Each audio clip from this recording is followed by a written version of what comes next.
I think we filmed this last time I was here, but it's so long ago I can't remember. Basically, it's got a leak in the coil somewhere down this end, actually in the fins rather than on one of the U-bends by the sound of it. And we spoke to the people we get the spares from, and they said 2 to 3 days. Well, it's been more like 2 to 3 weeks. But we've got a coil now. Hopefully it's the right one. I haven't tried it up to match the size, but it looks about right. But it comes with all these rubber bungs. 1, 2, 3, 4, 5, 6, 7, 8. So it's 4 circuits. So we've got 4 inlets and 4 outlets. And for whatever reason, they don't come with them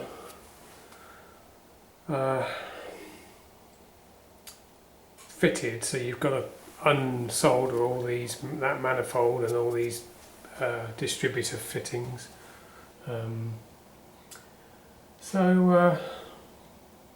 Yes, not very impressed, to be honest with you. Not impressed at all.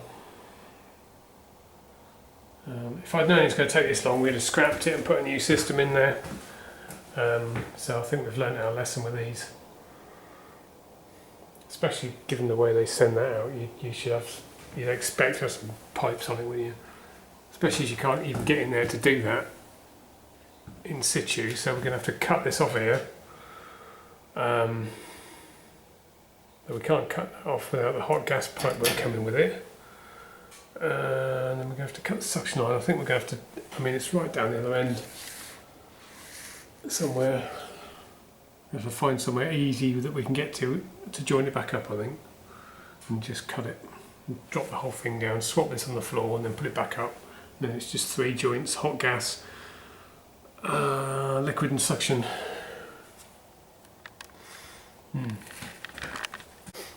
Okay, cut the hot gas loop in the middle, and we've cut the suction and the liquid line in the middle as well.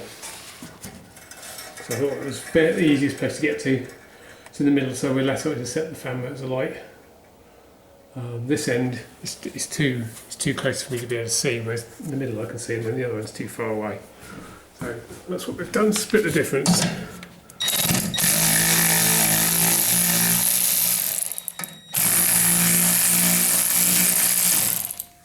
Get the bolts out, get it dropped down, and then we'll just go for that packaging just to be sure there's not a new manifold in there. But the box weren't very good. They've made the box out of 2 shallow boxes taped together to make a deep box, and one of the little flaps on the end had come open after the chips had come out, so I don't know what might have come out while it was being shipped. There may well have been a set of pipes in there. If there isn't still a set of pipes in there, there could have been, it fell out. Well, for all we know, the courier's been poking about in there, seeing what was in there.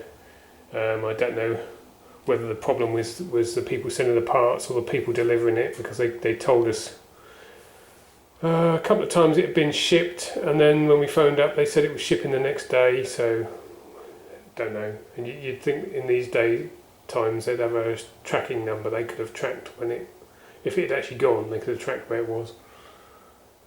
Anyway, we've got it now, so I will stop moaning and get on with this.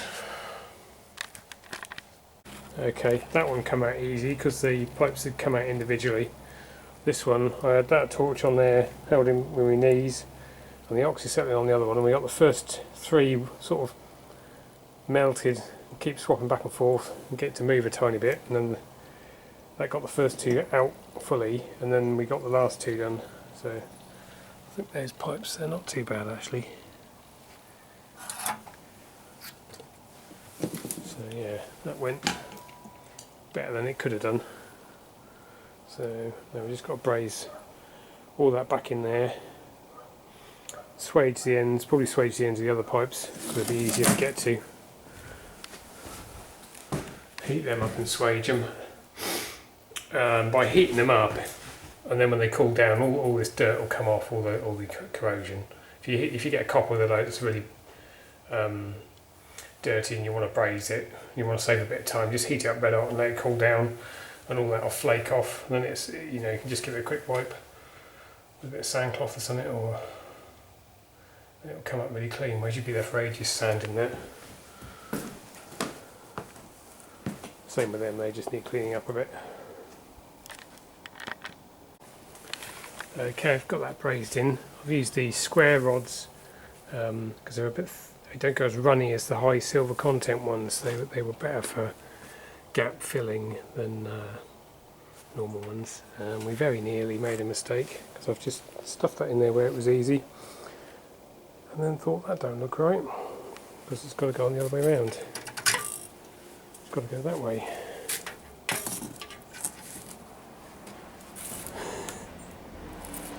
Anyway, let's get that put in there properly. Right, sun's in the way, but I've got them filled in.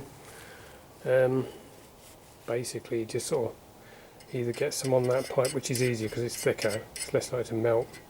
Get a blob on there, and then you get a bit of a blob on there, and then you sort of, once it's bridged between them, you just start building it up.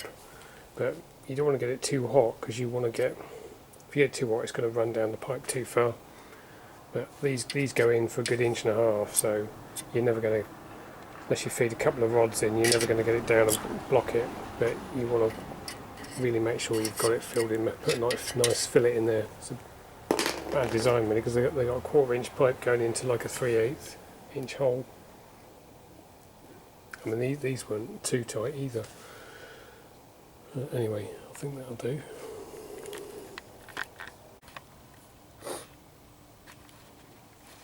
Okay, it doesn't come with the riv nuts. Just going to hit on that pipe, it's not very good. You can tweak that out of the way. But luckily I've got a bag of different size ones. I've just got to find the tool for doing them. If I haven't got it, you can actually do it with just a bolt. You put a bolt in there, wind it in, grease it, and then put a nut on there. If you wind the nut in and don't let this spin, it'll actually squash it, which is basically what the tool does anyway. So you can put them in without the tool. Okay, we've got 3 of them done. I messed up the first one. It's got a bit squished because I forgot to put that. There's a steel plate that goes in the bottom. I forgot to put that in there. But it's done the other 2 fine. So anyway, that goes like that. There's a little bar to hold on to. And I just whiz it up with a ratchet. I don't know if we can actually. Let's see if we can get this down. Probably not. So maybe that'll work. Will that work? That might work.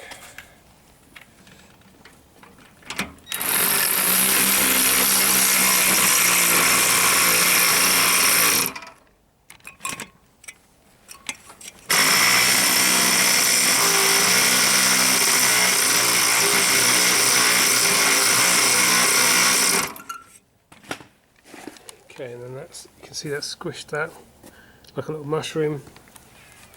So that's good enough for what this is doing. These are handy if you've got to put a compressor in somewhere and the bolts don't line up because it's a different model. You can put your own mounting feet in, just drill the right size hole and then put a threaded rivet in there.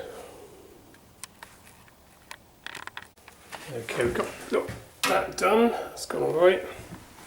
One of these has gone right, and then the other one, I think I've completely missed it. I've raised the pipe about 1/4 inch too far along. I can see it now. I couldn't see it with the light from the flame in there. Anyway, I'll have another go at that. Let's see if we can have a look at that. Yeah, see it's run around in the wrong place. Okay, got a dryer brazed in. Get in there and have a look. It's a bit of a, it's got a bit of a tit on there.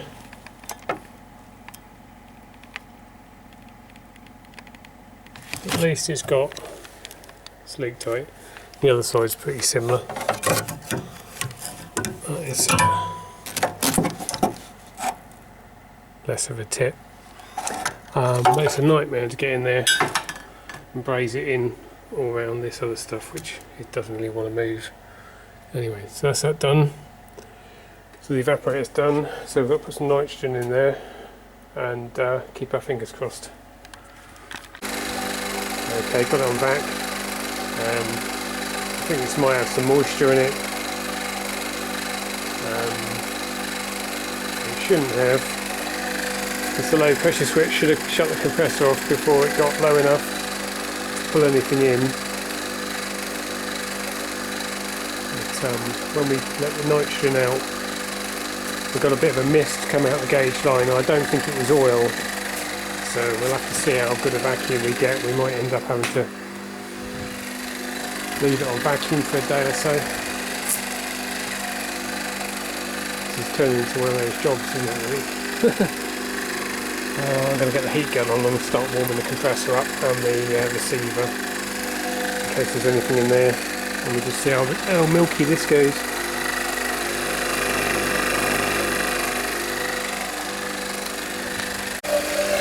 Well, I think that tells us what we need to know.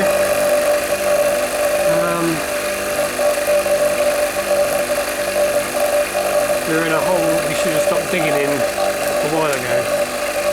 I think we're too far in now. If we can get it dry, we can get it working. Otherwise we've got to write that coil off. Well, and the system.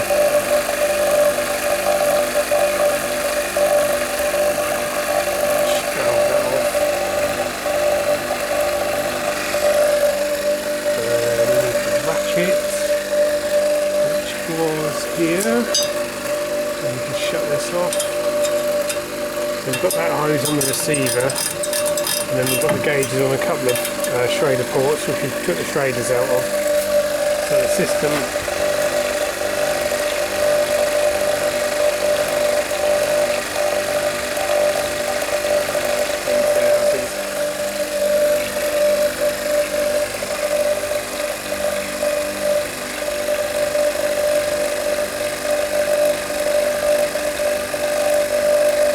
ambient. It's got to be under 4,000 really to know we've got the moisture out of it.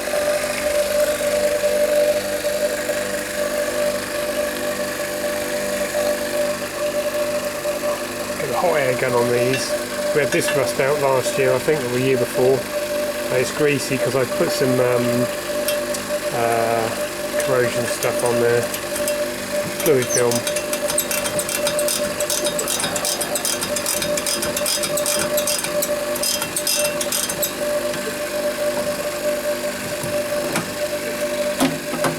Yeah, let's get the hot air gun on there, see if that can speed things up a bit.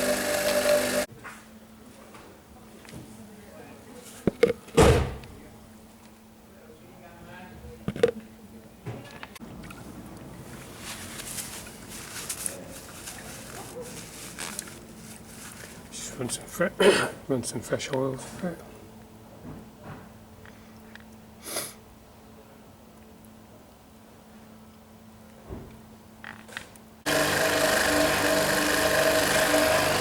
That's the back pump oil. Let's come out of it. We've got some fresh stuff in there. It's just getting a bit cloudy.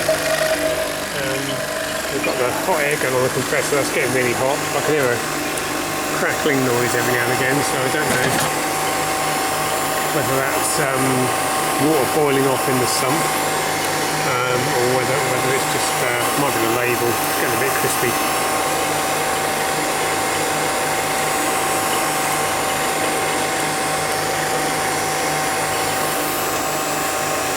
We'll get this nice and warm. See how low we can get that.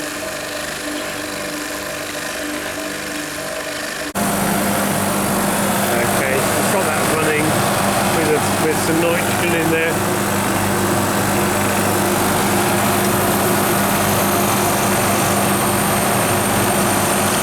Get some heat in the compressor.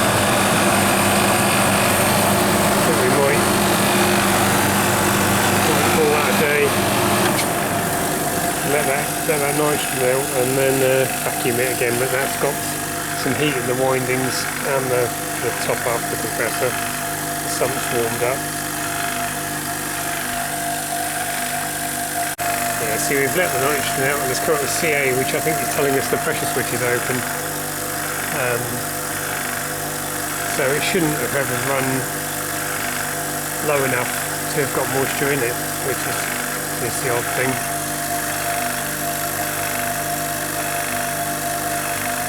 Anyway, put it back in the back pump, see what sort of vacuum we can get.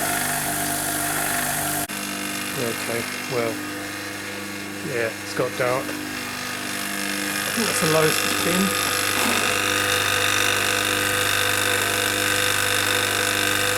Just shut the gas ballast off and it's pulled down about another 1,000. It'd shoot up if I isolate the pump, no doubt. So I think we're making a bit of progress now. So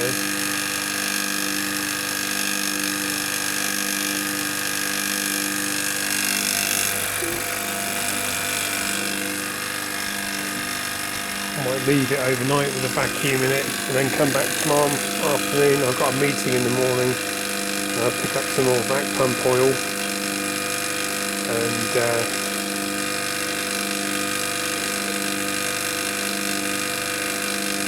see how low we can get it.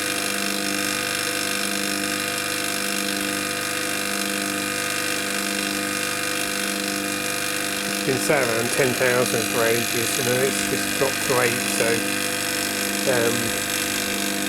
we might be getting somewhere. Once it runs out of water inside the system to boil off, the vacuum will start dropping.